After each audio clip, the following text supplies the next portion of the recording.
Em nome do Pai, do Filho e do Espírito Santo. Amém. Ave Maria, cheia de graça, o Senhor é convosco. Bendita sois vós entre as mulheres, e bendito é o fruto do vosso ventre, Jesus. Santa Maria, Mãe de Deus, rogai por nós, pecadores, agora e na hora de nossa morte. Amém. São Felipe Neri, rogai por nós. Santo Agostinho de Cantuária, rogai por nós. Nossa Senhora de Fátima, rogai por nós. Em nome do Pai, do Filho e do Espírito Santo. Amém. Então, bom dia a todos. Nós estamos na página 257 da biografia de Paulo de Tarso, escrito pelo padre Joseph Rosner. E eu vou, antes de eu começar a leitura, nós estamos no item A Fundação da Igreja de Corinto, Atos 18, 11, versículos de 1 a 11. Mas antes de começar a leitura, eu queria fazer uma observação que eu não fiz ontem, para não interromper o discurso de Paulo em Atenas, no Areópago, nem para interromper a bela descrição do padre Rosner, mas eu preciso fazer essa observação porque, dada a minha admiração pelo padre Rosner e por essa obra dele, né, eu tenho que fazer uma observação aqui para chamar a atenção de vocês para um aspecto importante, né, que é o seguinte: nós lemos aqui todo o discurso do padre Rosner, que está, entre aspas, inclusive, no texto do padre Rosner.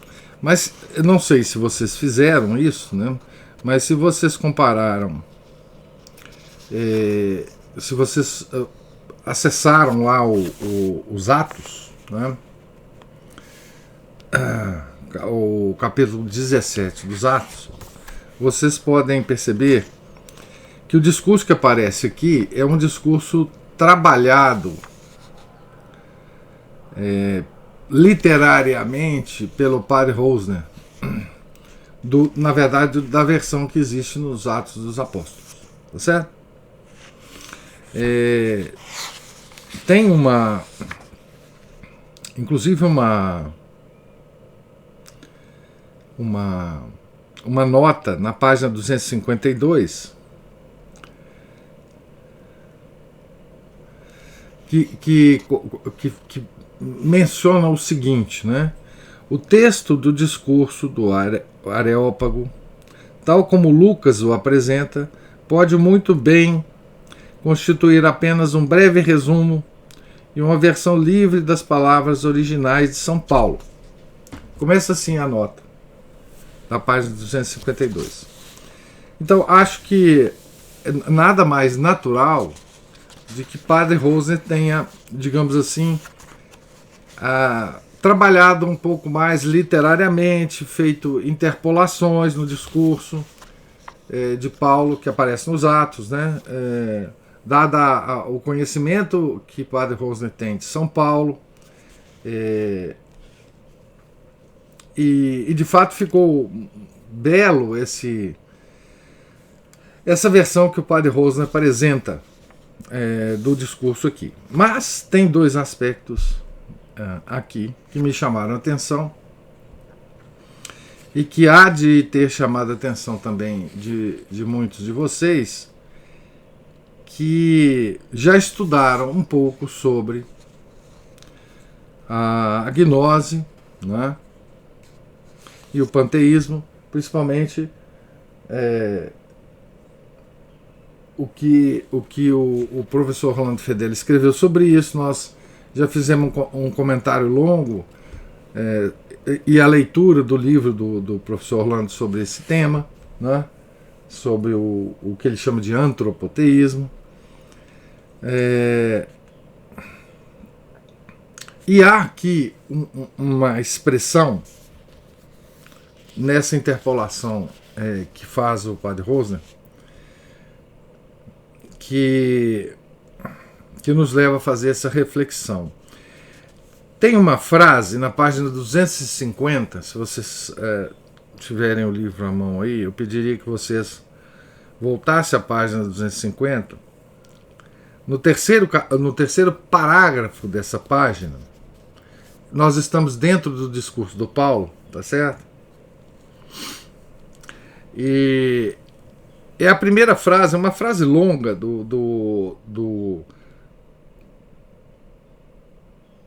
Eu vou ler a frase inteira.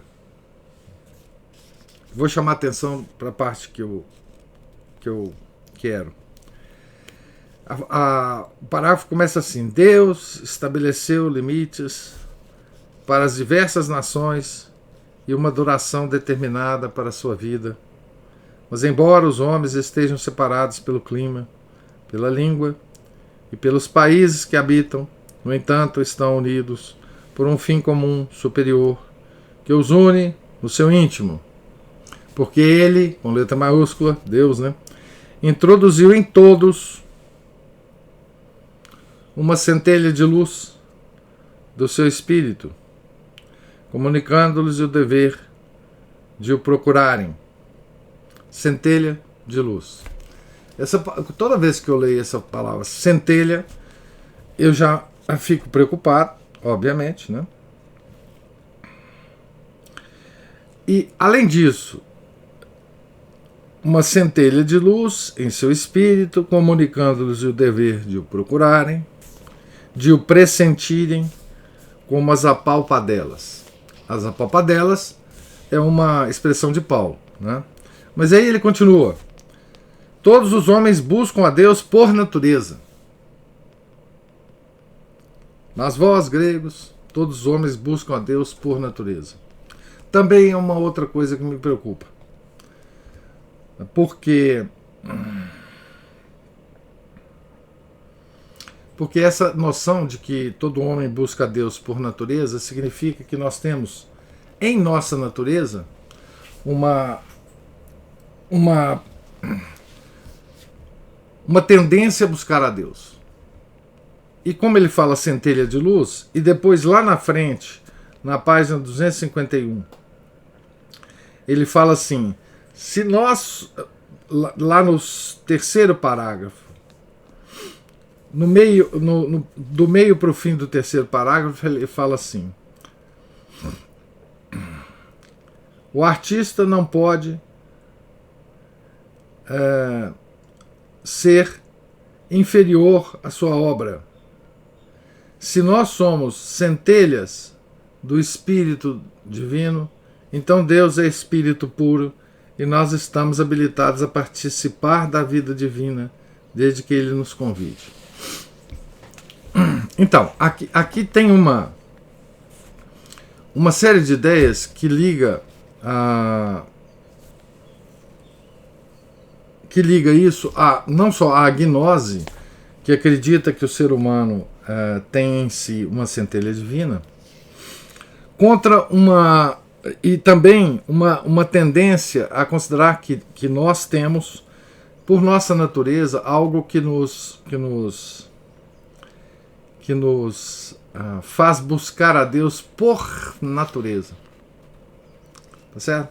São duas ideias erradas. Eu não estou dizendo que o padre Rosner, digamos assim, subscreve esses dois erros. Estou dizendo que o padre Rosner é um padre do século XX, é um padre alemão, e pode muito bem, né? Eu não conheço muita coisa da biografia do padre Rosner, exceto aquilo que consta inclusive aqui nesse livro. Mas não é de se admirar que o padre Rosner talvez, né, esteja influenciado aqui pela gnose e pela Nouvelle Théologie, que traz essa ideia de que no homem, há na natureza do homem algo que o faça procurar Deus por natureza, né? Então, fica aí essa observação, porque vocês podem ter notado isso aí, e certamente isso é um problema grave, se é que o padre Rosner quis cometê-lo, ou se ele apenas quis, enfim, usou expressões inconvenientes aqui para fazer as interpolações do discurso de Paulo em Atenas, tá certo? Então fica aí consignado. Acho que a gente tem que ler todos os textos, né, com certos cuidados. Isso não diminui em nada a obra do padre Rosner, não diminui em nada a minha admiração por ele, mas a gente tem que ficar um pouco, né, enfim, desconfiado quando a gente vê expressões desse tipo, tá certo? O padre Rosner pode muito bem ter sido influenciado já pela Nouvelle Théologie, já pela reciclagem do modernismo que fizeram no início do século XX, tá certo? Então, mas depois disso, né, continuemos aqui na página. Alguém quer fazer alguma observação sobre isso? Sobre esse comentário? Pra gente... Professor, eu não tinha visto o erro nessa frase. Não, o artista não tem que ser mal que ele faz mesmo. Eu não tinha percebido isso, não. Não, pois é. Então, assim, releia aí, porque essas expressões não estão no discurso do Paulo, né? Obviamente. Entendi. É uma interpolação, enfim, pode não significar nada, mas fica aí a... Nesse trecho eu não percebi. Esse trecho passa batido. Nos outros eu tinha visto alguma coisa mesmo assim. Quando fala centelha divina, centelha de luz... eu sei, senão a gente ficar esperto com isso. Aí eu já estava vendo que você estava estranho, mas esse passou despercebido. Obrigada, professor. Fica aí, então, a observação. Então, comecemos agora a leitura na página 257, no novo item aí. A fundação da igreja de Corinto. Paulo não conseguia habituar-se ao ambiente de Atenas. Era excessivamente asiático para isso, Paulo, né? E sabia que essa cidade, puramente helênica, orgulhosa da sua raça e cultura, não podia nunca ser um ponto de apoio para o espírito universal do cristianismo. Os seus pensamentos retornavam frequentemente às comunidades da Macedônia. Mais uma vez esteve a ponto de voltar para lá. Mas a última imagem que trouxera de Tessalônica era a da populaça excitada pelos judeus. Depois disso, só lhe tinham chegado aos ouvidos uns rumores vagos sobre os padecimentos dessas comunidades. Tornava-se necessário enviar-lhes uma embaixada alentadora e comunicar-se pessoalmente com elas. E preferiu renunciar à consolação da amizade, a ficar por mais tempo na incerteza acerca do que poderia estar acontecendo com seus caríssimos filhos. E assim, antes de abandonar Atenas, enviou Timóteo e Silas a Tessalônica, no primeiro barco que para lá se dirigia, enquanto ele se punha a caminho de Corinto. Intencionalmente, Paulo preferia sempre as grandes cidades. Sabia que era ali que se tratavam as batalhas do espírito. Interessante, né? Essa preferência de Paulo pelas grandes cidades, né? Pelas cidades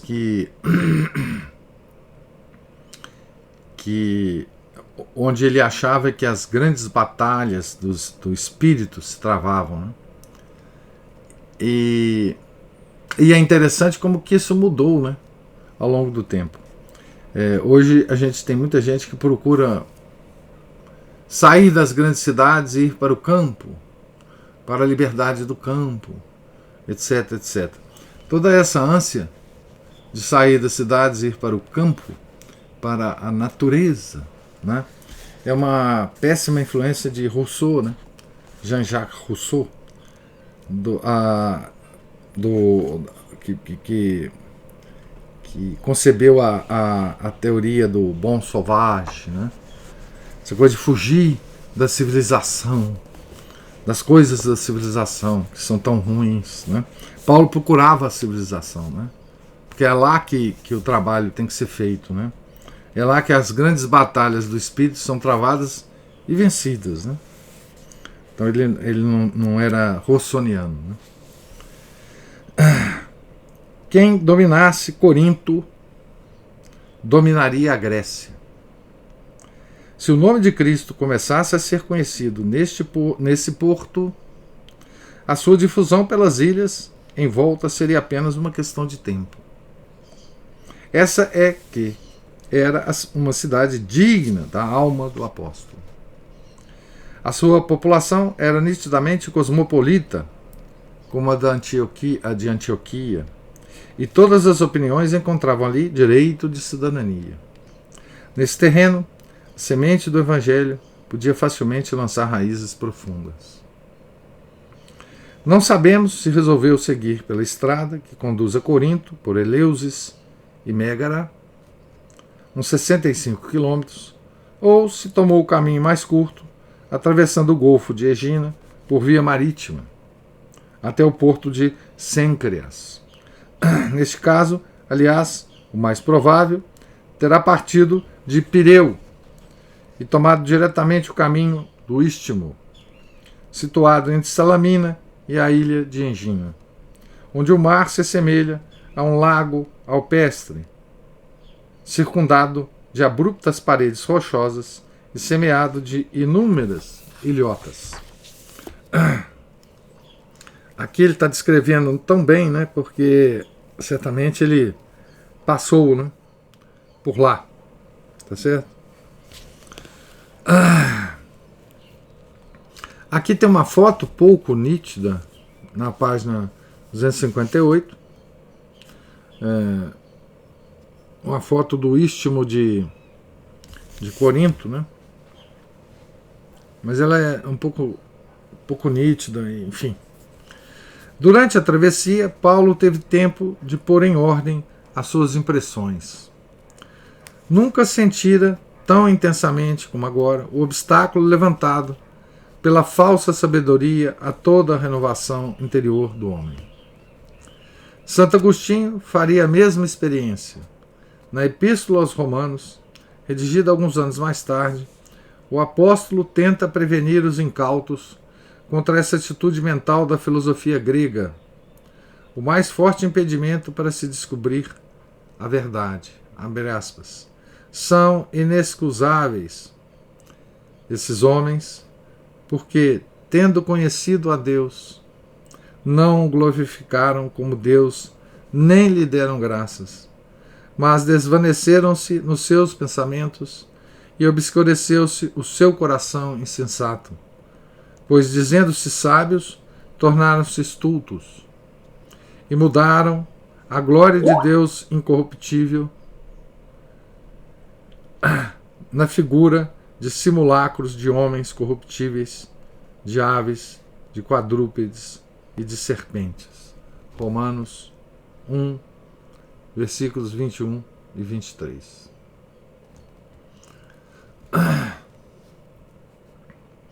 No porto de Cêncreas, Paulo subiu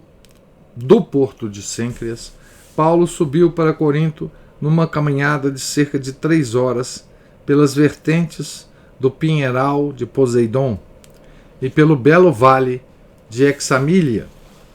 Ao longo das margens do Peloponeso, estendem-se ainda hoje, a perder de vista, os baixos vinhedos que produzem as doces passas de Corinto. Do ponto mais alto do istmo, o apóstolo fez uma curta parada,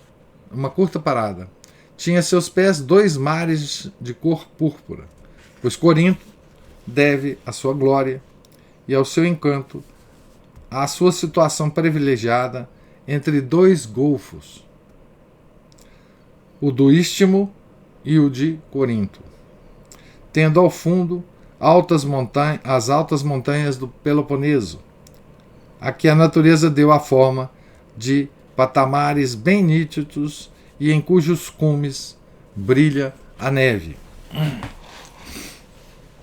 Por trás da cidade erguia-se, solitário, o Acrocorinto, mais alto do que a Acrópole de Atenas, que em vez do templo de Afrodite, ostenta hoje os muros de uma cidade turco-bizantina.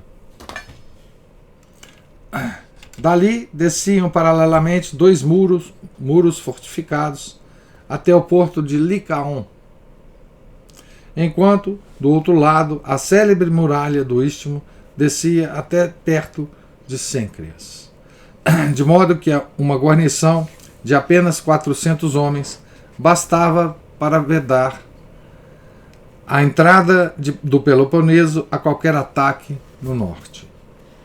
Contornando-o pelo sul, Paulo atravessou a ponte sobre o rio Leucas e penetrou nos arrebaldes da cidade, onde se encontrava o túmulo de Diógenes, o filósofo, né? Se pudesse saber quem era que passava por ali, este certamente teria apagado a sua lanterna, a lanterna de Diógenes,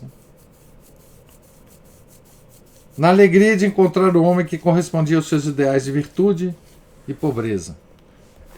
História do Diógenes, né? Que andava com uma lanterna para procurar um homem virtuoso, né? Então, aqui na página 259 tem um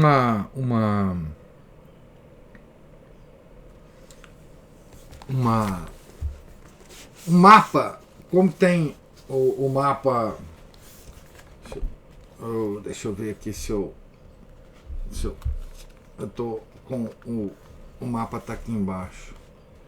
O mapa de Corinto, deixa eu ver aqui se eu mostro pro pessoal. O mapa de Corinto tá aqui embaixo na página, que tá ruim de focalizar. Mas como também de Antioquia ele mostrou o mapa, né? Que está o mapa de Corinto. Então, nesse mapa dá para se ver as partes principais, né? A colina do Acrocorinto, a antiga cidade de Corinto, né? O anfiteatro, o templo de Apolo, as termas de Afrodite, enfim, as muralhas que rodeiam a cidade, o canal entre o Golfo de Egina e o Golfo de Corinto, algumas cemitério, algumas coisas da cidade, né? É quase impossível imaginar maior contraste do que entre Atenas e Corinto. Atenas lembrava uma cidade universitária da Idade Média, repleta do ruído e dos cantos de estudantes mais ou menos ociosos. Corinto, um formigueiro diligente e pressuroso, uma colmeia de comerciantes oriundos dos mais diversos países.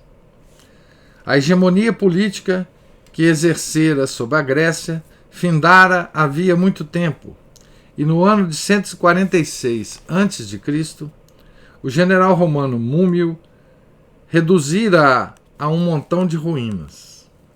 No entanto, a sua situação estratégica entre 2 mares não podia deixar de ser aproveitada como ponte de ligação entre o Oriente e o Ocidente. 100 anos antes de Paulo, César estabelecera nas ruínas da velha cidade uma colônia itálica de libertos e veteranos. Sob a proteção da águia romana, nascera assim uma espécie de canal do Panamá da antiguidade. Ao mesmo tempo, posto militar e porto de passagem, que poupava a difícil e tempestuosa necessidade de contornar o Peloponeso. Entre os dois portos, construíra-se um resvaladouro para transportar pequenos navios com a sua carga de um mar para o outro. Mas o plano de Nero e a tentativa de Herodes Ático de cortar o istmo por um canal só puderam tornar-se realidade no século XIX. Os colonos romanos constituíam agora tão somente uma ínfima minoria que se perdia na população mista de gregos, africanos, sírios e judeus. A mentalidade e a cultura dessa cidade já não eram as da antiga Grécia, mas a dos novos aventureiros, que os antigos coríntios consideravam intrusos. Noutros tempos, Corinto fora a cidade de Poseidon, com o seu golfinho e tridente.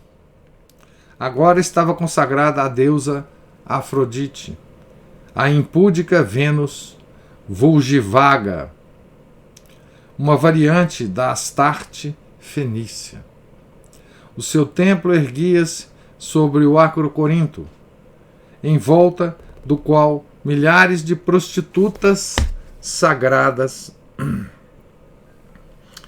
e heródulas se entregavam ao serviço da lasciva deusa em pequenas casinhas com jardim de roseiras. Lá os ricos viajantes estrangeiros, os soldados, marinheiros e negociantes deixavam o dinheiro e a saúde, propagando depois a doença coríntia, a sífilis, por todas as regiões do império.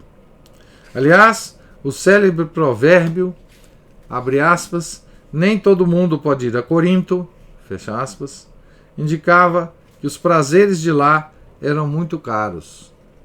O símbolo dessas mulheres era a imagem de Laís, a mais célebre delas, apresentada na necrópole da cidade sob a forma de uma loba, que despedaçava a vítima entre as suas garras, e os termos moça coríntia e prostituta tinham chegado a tornar-se sinônimos. Então, aqui está o, digamos assim, o tom da cidade, né?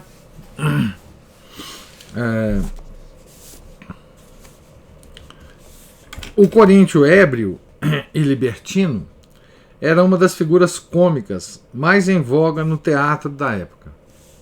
Nas tavernas dos seus dois portos e nas espeluncas dos marinheiros juntava-se toda a escória do gênero humano. Quando Paulo escrevia de Corinto a sua epístola aos Romanos, então ele escreveu aos Romanos em Corinto, né?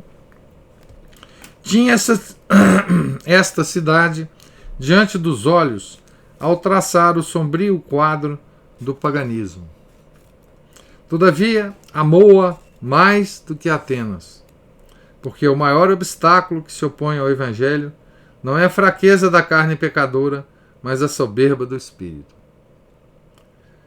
Abre aspas, onde abundou o pecado, superabundou a graça. Romanos 5:20. Aqui tem uma grande lição para nós, né?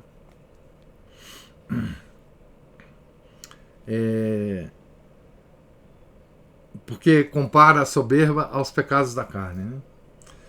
A soberba é o pecado muito pior do que o pecado da carne, né? Na hierarquia dos pecados, né? Os pecados da carne estão lá embaixo, né? Pecados mortais, né? Mas eles também são hierarquizados, né? Ou hierarquizáveis, os pecados mortais, né? Então os pecados da carne, embora mais comuns e mais variados, não é? Que a gente pode cometer, são muito menos graves, né? Do que o pecado da soberba. O pecado da soberba é o pai de todos os pecados, né? E aqui, entre as duas cidades, né, Atenas era a sede do pecado da soberba, E Corinto, a sede do pecado da carne, né? Ou dos pecados da carne. Então, isso aí porque a razão da preferência de Paulo, né? Alguns estudiosos, como já vimos, falam dos polos apolíneo e dionisíaco da alma grega. Por um lado, a atração pela beleza. Por outro, o êxtase embriagante, né? O apolíneo, a beleza, dionisíaco, o êxtase embriagante. Em Corinto, a agulha apontava decididamente para o segundo, para o lado dionisíaco, né? Pois o centro de gravidade do culto dionisíaco residia exatamente na libertinagem sexual, cujas vagas ameaçavam fazer submergir a instituição familiar e as leis ligadas a ela. Abre aspas, ali se dava rédea solta às mais aqui é uma citação de Nietzsche, tá?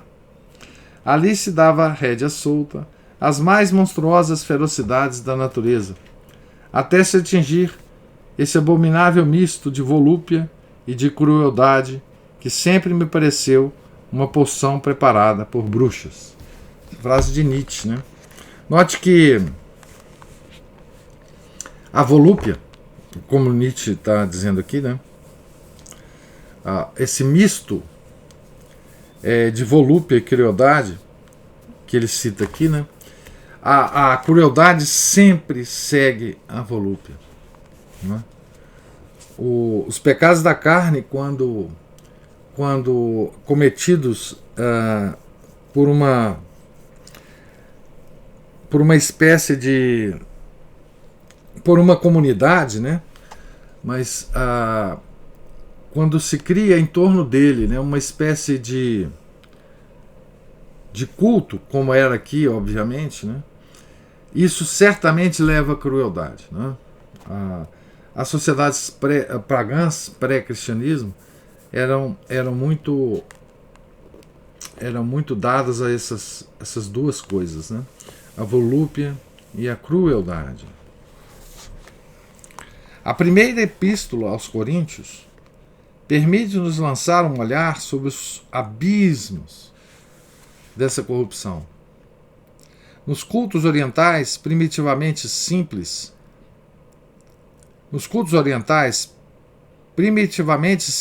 divinização da fertilidade e do crescimento, observava-se claramente uma irrupção de forças diabólicas hostis ao homem, que na sua loucura ameaçavam desarraigar toda a humanidade. A sensualidade conduzira, no culto fenício de Moloch, a degolação e a imolação de crianças, a crueldade, né? O culto de Afrodite e Dionísio incutira nas pessoas o ódio ao casamento e à procriação. Crueldade. Não é por mero acaso, que surge mais tarde, precisamente na Ásia Menor, a pátria desses cultos, os movimentos maniqueus e montanistas, com a sua ascese inimiga da vida. Em parte alguma, em toda a sua carreira de missionário, Paulo teve de lutar com tanta violência contra essas tendências nefastas como em Corinto. Então aqui fica claríssimo o que eu tinha falado, né? É que esses cultos eles desembocam sempre ou na matança, aqui o culto de Moloch, né, é a matança de crianças.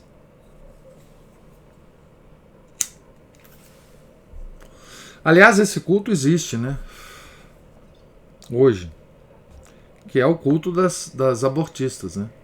Elas lembra que eu falei, né, que esses deuses antigos são todos cultuados hoje, né, com outros nomes, tá? Mas o Moloch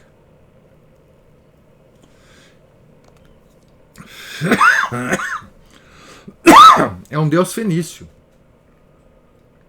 não é? E ele levava a degolação e imolação de crianças já nascidas, né? Hoje nós temos um Moloch no culto à matança de crianças no ventre das mães, né? É o mesmo demônio erigindo outros deuses, né? Tá certo? Então veja, não tem nada de novo nisso, né? As formas podem ser novas, os cultos podem ter diferentes rituais, tá certo? Mas esses cultos, eles são cultos do paganismo pré-cristão, que ressuscitaram, não é? Então, hoje nós temos o culto a Moloch e nós temos o culto de Afrodite e Dionísio também, né? Porque o culto a Afrodite e a Dionísio leva necessariamente ao ódio, ao matrimônio e à procriação, não é? Então, todos os movimentos, né, malthusianos de controle populacional, não é? Eles estão revestidos de muitas outras coisas hoje, né? Mas eles são cultos de Afrodite e Dionísio, né?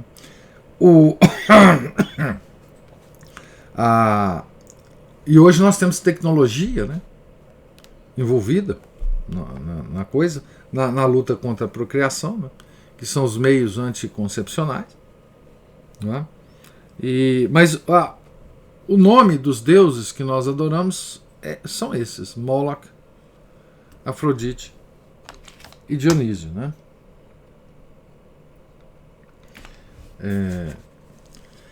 Então, segundo essa epístola, 1 Coríntios, capítulo 2, versículo 3, o apóstolo sentia-se desanimado e deprimido quando lá chegou. Abre aspas, com fraqueza, temor e grande tremor. Fecha aspas. O fracasso de Atenas ainda agitava sua alma como um espinho enterrado na carne. Todos nós somos seres de carne e osso e dependemos do nosso temperamento e da nossa disposição. Por que Paulo não havia de ser assim? Se o próprio Filho de Deus estivera sujeito ao abatimento e à exaltação da sua natureza humana. Desde que vivia em Cristo, Paulo era o homem mais feliz que jamais existira. E na prisão chegara a entoar salmos e hinos. De vez em quando, porém, sofria períodos de profunda depressão, como todos os santos sofreram.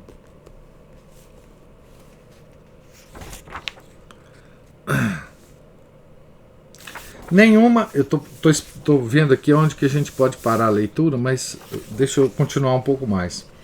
Nenhuma das pessoas que viram aquele desconhecido cruzar o bairro dos judeus podia adivinhar que, no futuro, a importância histórica da cidade iria depender, de fato, de ele ter procurado abrigo ali.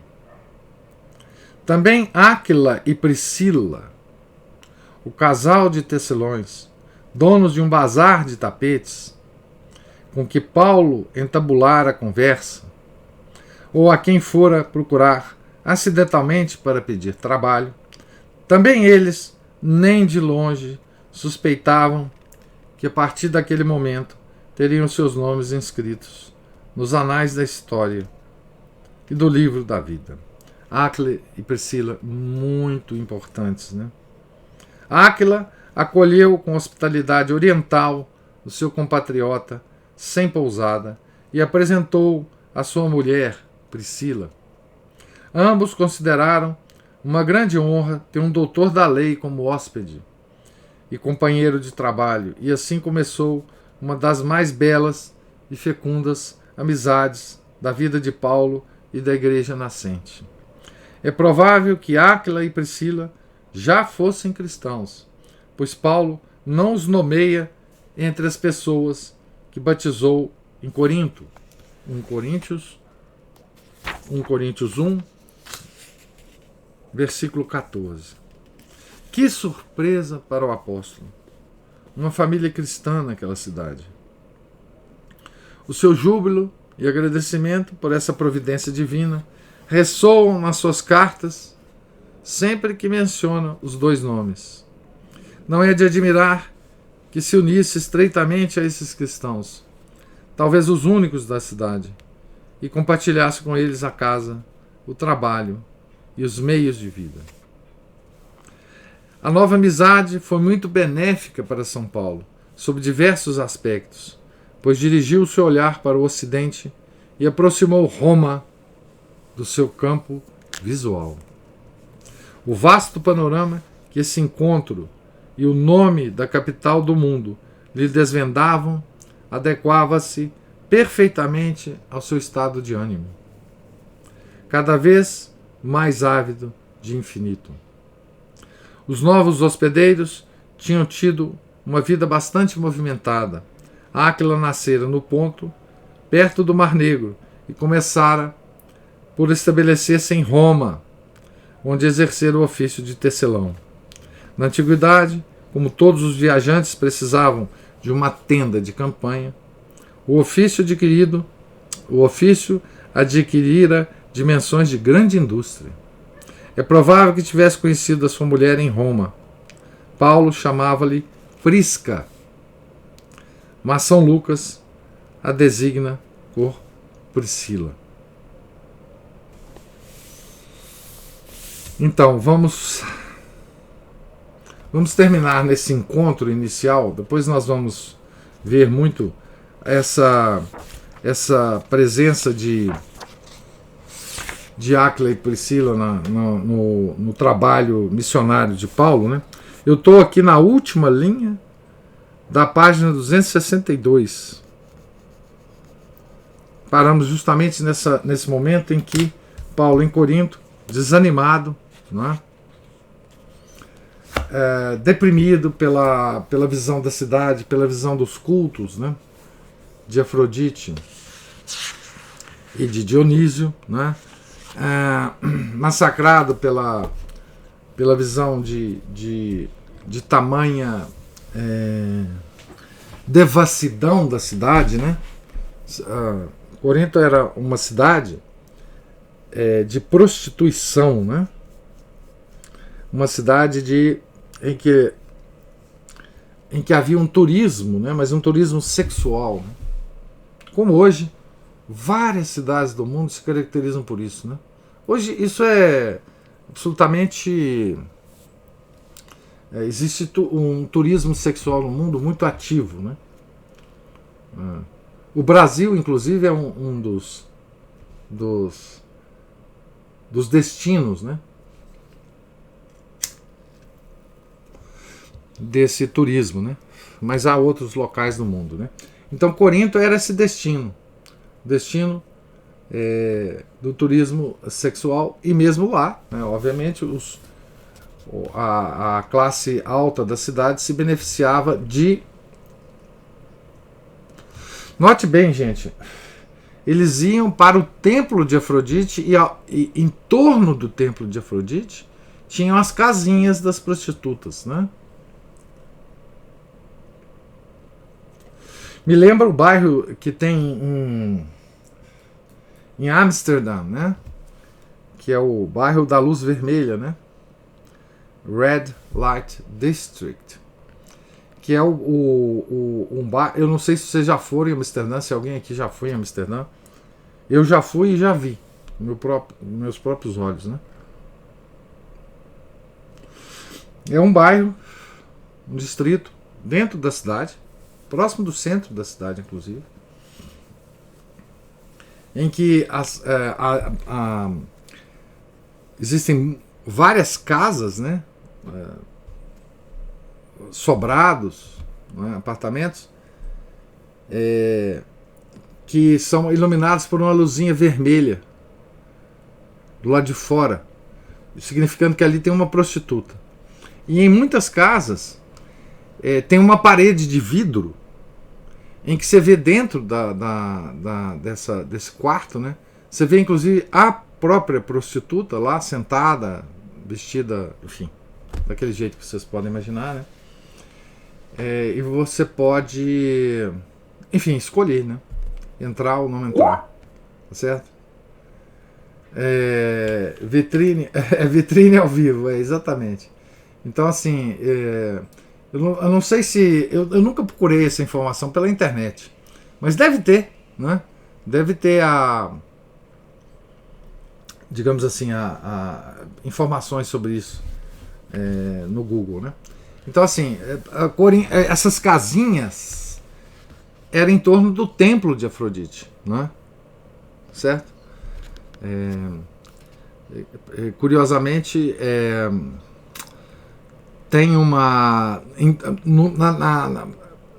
Na rua em que eu estava passeando, né, dentro desse bairro, na hora que eu estava andando pela rua, tinha uma igreja que estava acabando a missa, e as pessoas saíam da missa, então, para se dirigir para onde elas iam, né, elas passavam por mim, inclusive, né, por esse bairro, né, o Red Light District.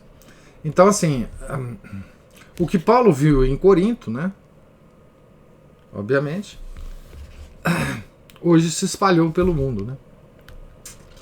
Nós vamos ver, por exemplo, a importância dessas prostitutas, né, dessas devassas, inclusive na Revolução Francesa, né? Como é que eles usavam essas moças de vida fácil, né? Na Revolução Francesa, os revolucionários franceses, né, que estiver fazendo o curso, tá certo? Então eu termino por aqui e pergunto se vocês têm algum comentário e alguma observação sobre a leitura de hoje.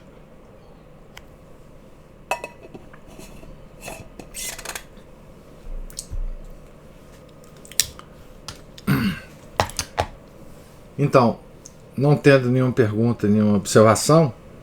Professor. Pois não. Estou me vendo, como São Paulo, quando eu me converti, eu fiquei sozinha, isolada, até que eu encontrei vocês. Assim, Deus providencia sempre pra gente isso, né? Quando a gente está sozinho num mundo que ninguém vê Deus, ou pelo menos a cegueira é tamanha ainda, né? Ele não deixa a gente sozinho, igual encontrou o casal lá. Áquila e Priscila. E acalmou ele, né? Ele começou a ficar um pouco mais animado. Eu também me sinto assim, com a associação. Eu tava sozinha, assim, sentindo a louca. Eu vou voltar para trás porque eu tô sozinha. E aí a associação apareceu, vocês apareceram. Deus nos permite, né, alguns consolos, né? Desde que a gente resista, né? Na situação, né? A nossa situação de solidão hoje é patente, né? Solidão, inclusive, dentro da própria igreja, né? Então, é assim mesmo. Nós temos que nos consolar com esses exemplos, né? De santos. E Paulo, veja, Paulo estava em Corinto sozinho, né? Porque ele tinha mandado Silas e Timóteo. Vocês lembram que quando ele chegou em Atenas, ele chegou sozinho também. Depois ele pediu para o Silas e o Timóteo se encontrarem com ele, né? Eles foram para lá, ficaram lá o tempo, né, com Paulo. E aí Paulo enviou Timóteo e Silas a Tessalônica para ver a situação da igreja lá. Por que ele não foi para Tessalônica? Porque se ele chegasse lá, eles iam expulsá-lo, ou talvez até, enfim, tentar matá-lo, né? E agora ele tá em Corinto sozinho também, né? Então, assim, ele tá lá, enfim, andando pela cidade, perambulando, mas sozinho, né? Então, esse encontro de Áquila e Prisca, ou Priscila, é muito providencial, né? Quer dizer, claro, Deus é que estava provendo tudo. Mas é assim mesmo com a gente, né? A gente está cada vez mais sozinho no mundo. Nós estamos na época das catacumbas. Pois bem, gente, Deus lhes pague a paciência e a audiência. Tenham todos um santo dia, um santo final de semana, né? E se Deus quiser, nós continuaremos na segunda-feira, né? Na página 262 do livro, certo? Em nome do Pai, do Filho, do Espírito Santo. Amém. Ave Maria, cheia de graça, o Senhor é convosco. Bendita sois vós entre as mulheres, e bendito é o fruto do vosso ventre, Jesus. Santa Maria, Mãe de Deus, rogai por nós, pecadores, agora e na hora de nossa morte. Amém. São Felipe Neri, rogai por nós. Santo Agostinho de Cantuária, rogai por nós. Nossa Senhora de Fátima, rogai por nós. Em nome do Pai, do Filho e do Espírito Santo. Amém.